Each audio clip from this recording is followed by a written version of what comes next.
ganas baru jadi kanker yang mematikan. Kalau tumor jinak, kalau nggak diurus,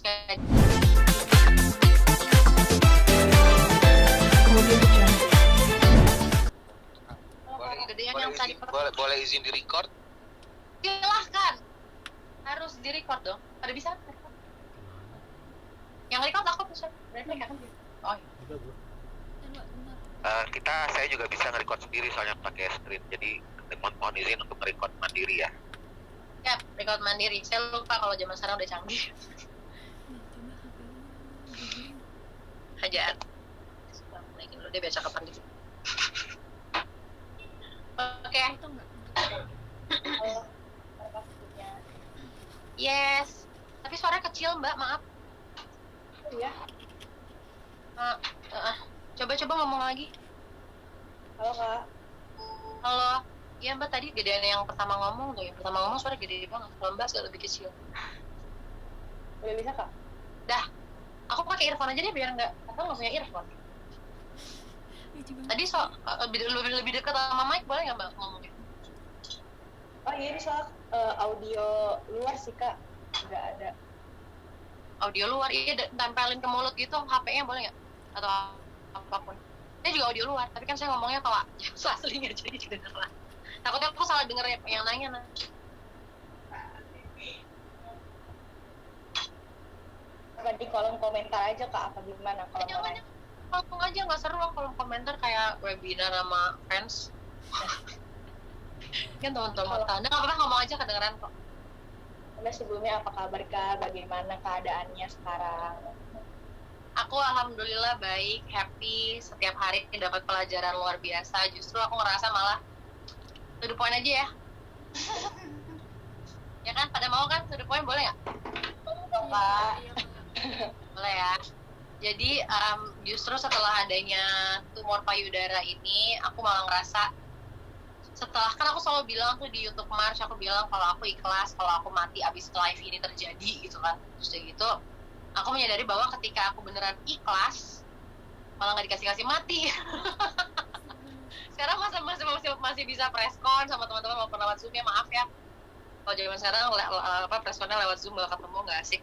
Terus malah aku ngerasa dapat semangat baru untuk ngejalanin hidup, dan aku punya nambah lagi profesi aku malah. Ya Allah, udah banyak yang bilang Caca nih nyanyi ya, syutingnya sekarang aku juga ngelakuin yang namanya counseling one on one. Aku ngasih kayak healing session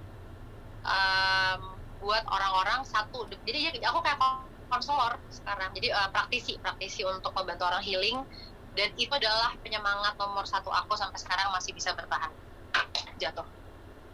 Iya gitu. Jadi kabarku gitu. Awal mula Kakak tahu kalau misalkan Kakak mengidap tumor itu seperti apa sih, Kak, mungkin ceritanya, dan sejak kapan sih, Kak, mungkin bisa diceritain mungkin ke teman-teman media mungkin, Kak?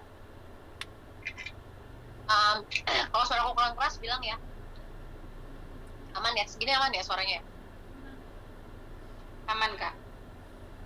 Jadi pertama kali taunya tuh gini, Agustus 2021 aku sempat panas tinggi sampai 39,6 apa 39,5, sampai aku sempat masuk di opname lah, karena takut dong aku kenapa-napa kan, swab segala macem, kok negatif, nggak COVID. Terus selalu aku melakukan tes darah, tes lab lengkap banget, tapi nggak ada tumor marker ya di hasil tes darahnya, itu tes lab gitu loh. Nah terus aku punya seorang teman ilmuwan yang udah umur hampir 70 tahun, dia ilmuwan dan dia adalah penyembuh kanker alternatif yang udah praktek penyembuhan alternatif buat kanker, HIV di Jakarta tempatnya orangnya, di daerah Jakarta Selatan. Aku juga pernah interview beliau di YouTube channel aku, lalu dia itu deket banget sama aku, karena aku udah nganggep dia kayak bapakku sendiri. Dia yang bilang, dia baca hasil labku, dia nangis bulan Agustus 2021. Dia nangis tidak depan aku, karena dia sayang banget sama aku, dia gak mau aku worry. Tapi dia cuma ngomong, Ca, ini dari hasil darah kamu, karena dia udah nge-handle banyak orang-orang dengan kanker ya. Kankernya macam-macam loh, gak cuma satu jenis kanker payudara, kanker ovarium, kanker paru-paru, semua kanker tuh dia udah praktek nyembuhinnya tuh udah dari tahun 2000. Dia nangis karena dia bilang, Cak, ini nih hasil darah kamu punya kecenderungan yang sangat besar sekali, kamu bisa kanker one day. Dia bilang gitu. Itu pertama. Tapi aku masih nggak mau perhatiin, masih nggak nganggep kayak gue baik-baik aja gitu. Tapi semenjak semenjak momen itu ya, berarti tunggu deh setahun. Sekarang bulan Juni. Nah, dari bulan Juni tahun lalu, Juni 2021, atau mungkin beberapa bulan sebelumnya ya, aku lupa exactly kapan, aku tuh tiba-tiba ada benjolan memang di payudaraku. Yang tadinya awalnya kecil, lalu aku sempat nanya ke temenku yang dokter tapi bukan dokter kanker, bukan onkologi, bukan ahli onkologi. Aku nanya, ini apa? Terus udah gitu dia bilang, enggak, ini hormonal, keluarnya tiap mens doang bukan? Kalau lo nggak nyadar, ini selama ini udah ada. Dia bilang gitu, selama ini tuh udah ada, tapi lo nggak nyadar aja karena dia kecil. Waktu itu kecil masih tuh, yang pas aku ngeceknya bulan apa deh yang ke situ deh, yang kita kesana bareng di sana nemenin Caca, ingat ya? Oktober, antara Agustus sampai September 2021 aku ke temanku yang dokter itu. Terus gitu dia bilang, enggak, ini aman. Dia bilang, apalagi kalau gedenya, maksudnya ukurannya bertambah pada saat menstrual hormonal, dia bilang gitu intinya. Ya udah aku cuek, tapi lama-kelamaan aku jadi gede gitu kan. Sampai akhirnya bulan Desember 2021 aku melakukan mamogram dan ultrasound USG payudara di rumah sakit di Jakarta Pusat. Di situ aku dibilang punya tumor, udah fix tumor, ada hasil USG-nya, ada laporannya semua.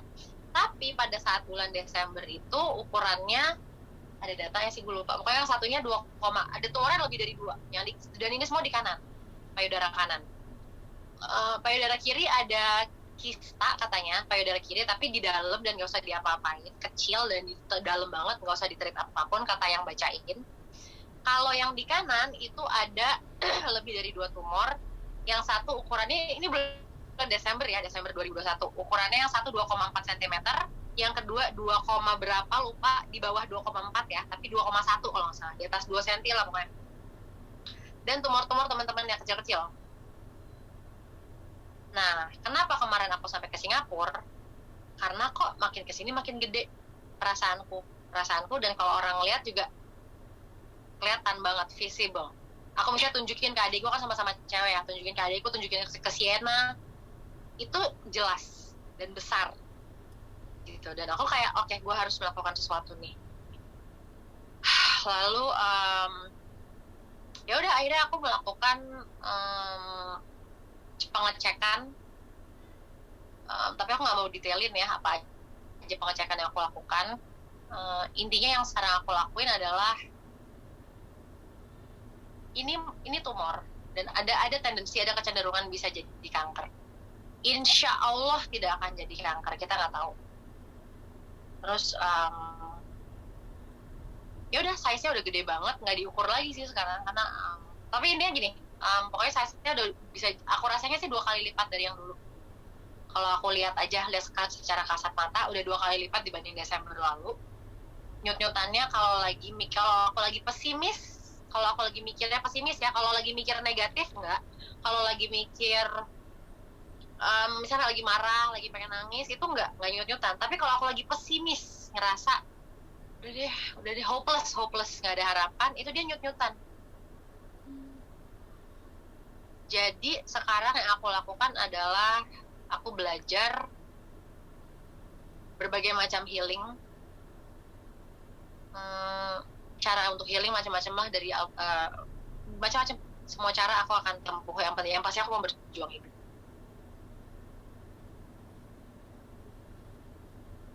Halo, udah kelar yang barusan? Kak, kemarin sendiri Kak ke Singapura pengobatan atau seperti apa Kak? Ke Singapura niatnya mau ngecek gimana nih keadaannya sekarang gitu.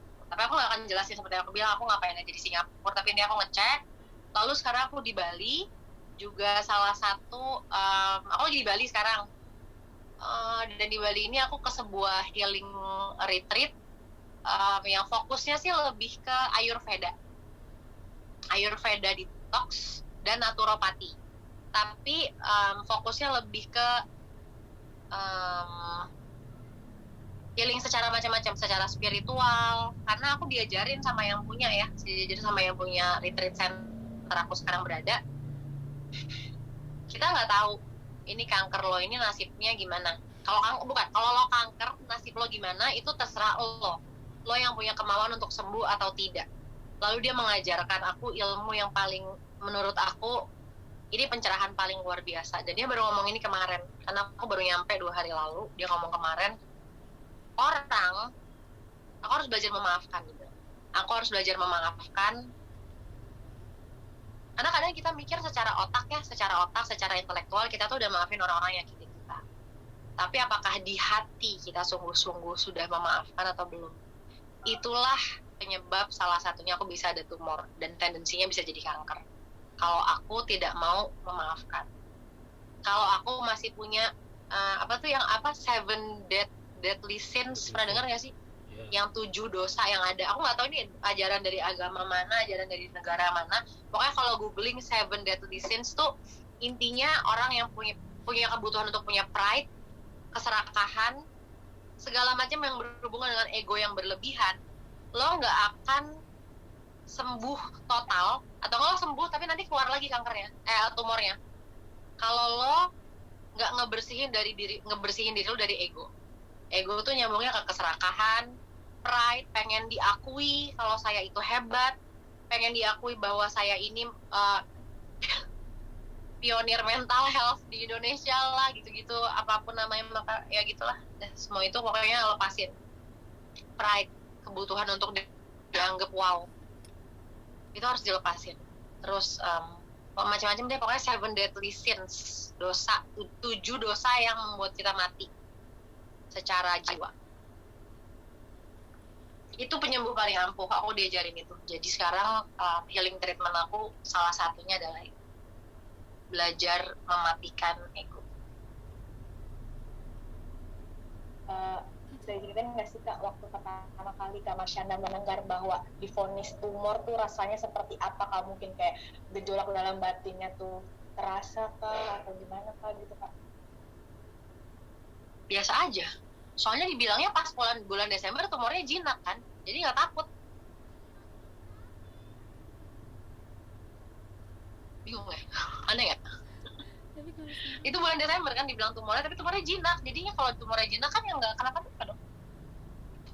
Kalau tumor yang ganas baru jadi kanker, yang mematikan. Kalau tumor jinak, kalau nggak diurus, nggak di-healing, bisa jadi ganas. Kalau kita kasih makan dengan pikiran negatif, stres, sel kanker semua orang itu kan punya sel kanker, tapi ada yang aktif, ada orang yang sel kankernya aktif, maka dia jadi kanker, ada orang yang sel kankernya itu non-aktif, makanya dia jadi sehat.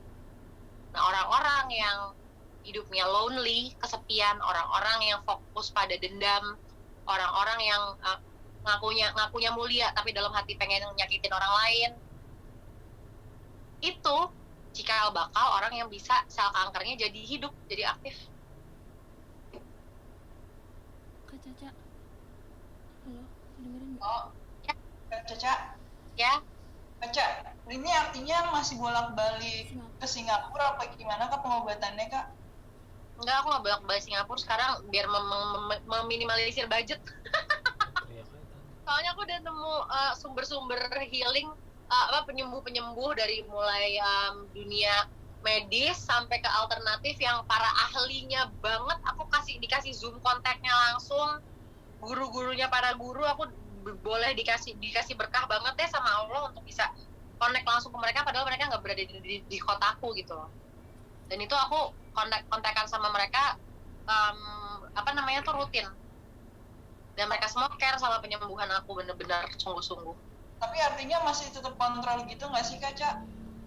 Kontrol tuh apa definisinya? Berobat gitu, check up.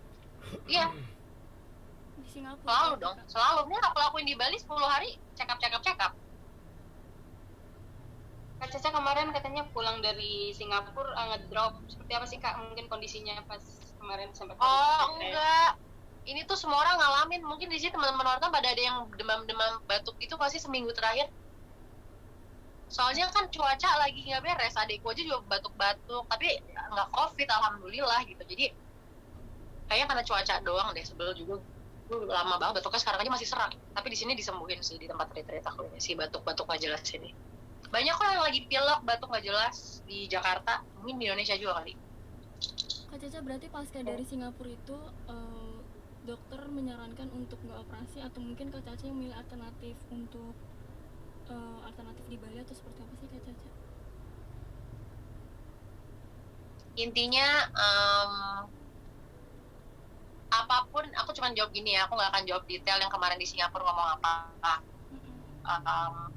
Tapi intinya kalau aku perlu sampai operasi, aku akan operasi. Intinya adalah kalau aku harus berjuang untuk hidup dengan cara apapun itu, mau invasif, mau alternatif, mau apasif, if-ifan yang lain, itu aku akan lakuin. Aku mau berjuang hidup, aku pengen lihat Sienna nanti punya anak, aku pengen lebih jadi orang, lebih menyebar lebih banyak manfaat buat masyarakat, aku pasti punya harapan yang besar buat hidup gitu. Jadi tenang aja, aku akan fight. Mungkin sekarang lagi treatment apa sih Kak, kayak misalkan konsumsi obat kah, atau sekarang lagi treatment itu dia, treatment belajar mematikan ego, mematikan kebutuhan diakui. Karena gampang loh nutupin itu, apalagi kita public figure gitu ya. Kan pengakuan dapat dari mana-mana. Komen di Instagram, wah Caca hebat ya, wah Caca sakit kanker malah buka healing counseling one-on-one. Itu kan ngasih makan pride, ngasih makan rasa bangga, kayak woi gue nih hebat nih. Itu tuh ego. Nah gimana yang aku lakuin sekarang, treatmentnya adalah semua itu aku matiin. Aku nggak mematikan kebutuhan untuk ngebaca komen, mematikan kebutuhan untuk nggak percaya diri kalau lo itu udah cukup baik tanpa pengakuan dari siapapun, dari nyokap lo, dari bokap lo, dari orang yang paling lo sayang. Lo tuh cuma butuh pengakuan dari diri lo dan dari Allah. Jadi itulah treatment yang aku lakukan sekarang, basically itu, karena itu yang nyembuhin nomor satu. Sekarang gini, misalnya aku mastektomi ya namanya, kalau yang payudaranya diangkat mastektomi kan, kalau yang udah kanker dan payudaranya diangkat. Oke, misalnya aku udah melakukan itu, bisa loh kanker lagi. Orang ada yang kayak gitu, kankernya keluar lagi, entah nyebar di organ lain atau nyebar di payudara yang satunya atau apapun deh, gue udah ngerti. Intinya itu kalau kita nggak nyembuhin spiritual kita dari kebutuhan untuk diakui, kebutuhan untuk serakah, apapun itu yang tadi aku sebut, yang 7 deadly sins itu, kankernya bisa keluar lagi. Jadi ngapain, aku maunya selamanya nggak ada lagi. Jadi yang paling aku treatmentnya adalah itu. Tapi dokter udah nyaranin buat operasi nggak sih Kak?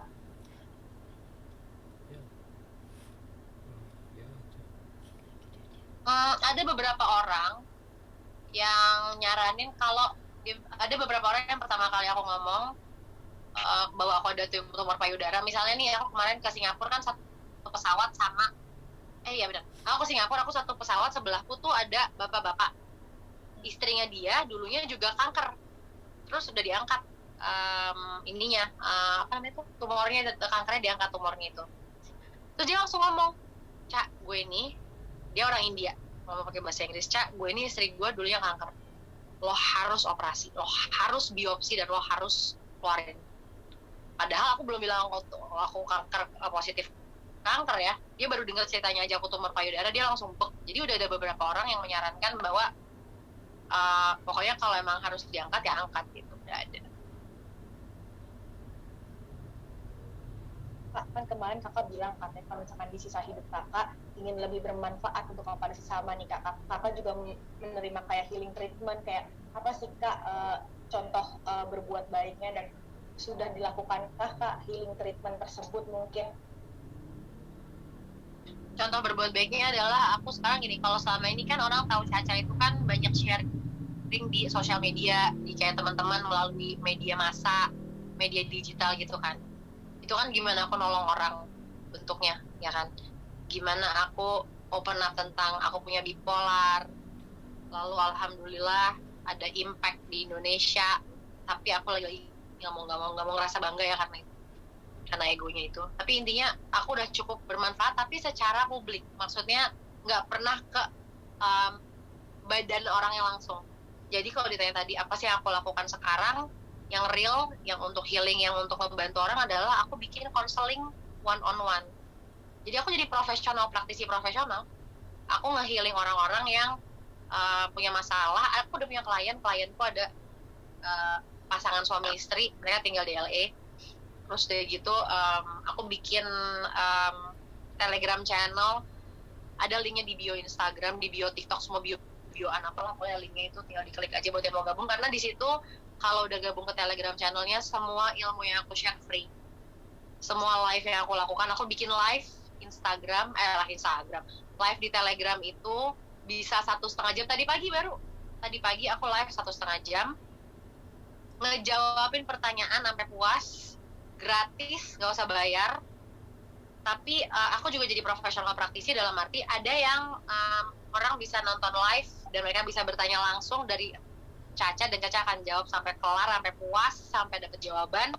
Tapi kalau orang pengen healing one on one sama aku, itu baru yang berbayar. Jadi aku sekarang juga menjalankan praktek sebagai konselor. Tapi aku nggak nyebut diri aku healer ya, aku nyebut diri aku tuh sarana transformasi, katalis transformasi. Aku nggak mau nyebut diri aku penyembuh.